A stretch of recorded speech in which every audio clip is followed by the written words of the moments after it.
And joining us on the news is security expert Mukhtar Dan Iyan to discuss this development and what could be the implication. Many thanks to you, Mukhtar, for joining us on this hour.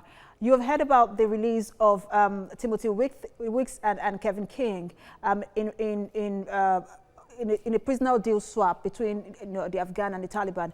What's your reaction to that deal? Well, I mean, I think it was necessary. The Australian government and the U.S. government felt the need to get their citizens back, and they were willing to do what it took to do just that, and they did. So from that perspective, it worked. My only concern is that at least of the three commanders released, I mean, one of them, Haqqani, is actually one of the most dangerous people in that particular orbit, in the Taliban's orbit. Is actually not even just the Taliban's orbit, but in the entire Islamic Jihad orbit. He is the younger brother of Haqqani, of the Haqqani network. So, I mean, I don't know. I think if they could have gotten someone else released in place of him, they should have done so. But then again, I also think he's a very high net worth target, and he was probably central to securing the release of the American hostages. In fact, I would like to think that the hostages were kept just so that they could be leveraged to get someone of his caliber out of custody. And they succeeded. All right, like you said, you're afraid, your only concern is the release of Haqqani. And, a lot of security experts are also worried about the release of Haqqani, saying that, look, that might lead to some sort of security breach in the Middle East, especially Afghanistan. What's the implication of the release of Haqqani? Well, I mean, he is a commander. He is the younger brother of the leader of the Haqqani network. He knows where all the bodies are buried. He knows where their people are placed. He knows where their assets are. So if he chooses to re-engage, which he will, because from what I've been made to understand, of the three men, of the three commanders being released, one or two are actually going to be active, very active in terms of negotiating with the government in Kabul.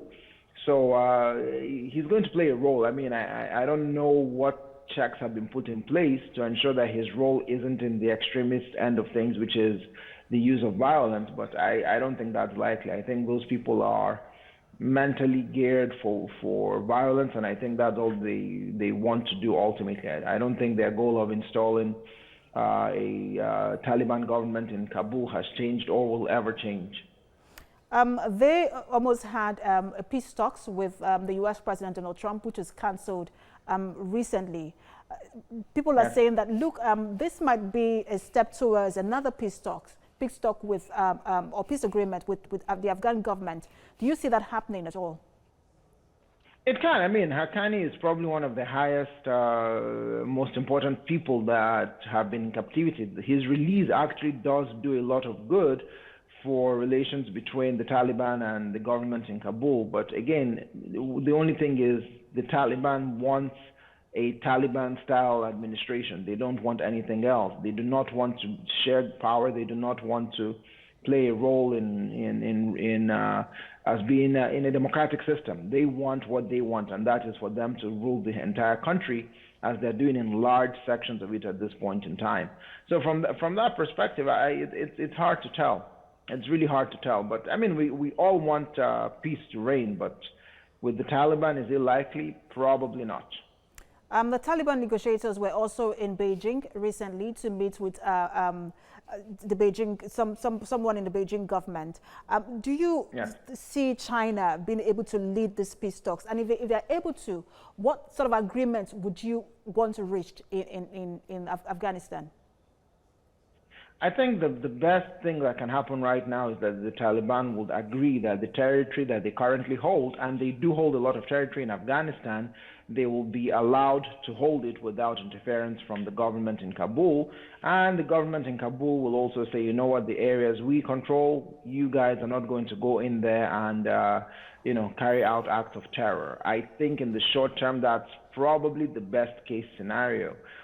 Anything beyond that, I am hard-pressed. I don't think the Taliban will lay down its arms and say, you know what, here, come take over administration of territories we fought for and territories we now hold. And I don't think the government in Kabul is going to say, hey, you know what, Taliban, you can come into provinces we hold and and instill whatever it is you're trying to instill in terms of Islamic law.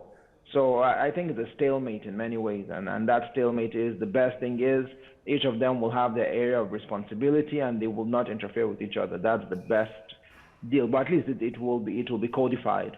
Both sides will agree and stick to it. Security expert Mukhtar Dan Iyan, thanks for your time as always. All right,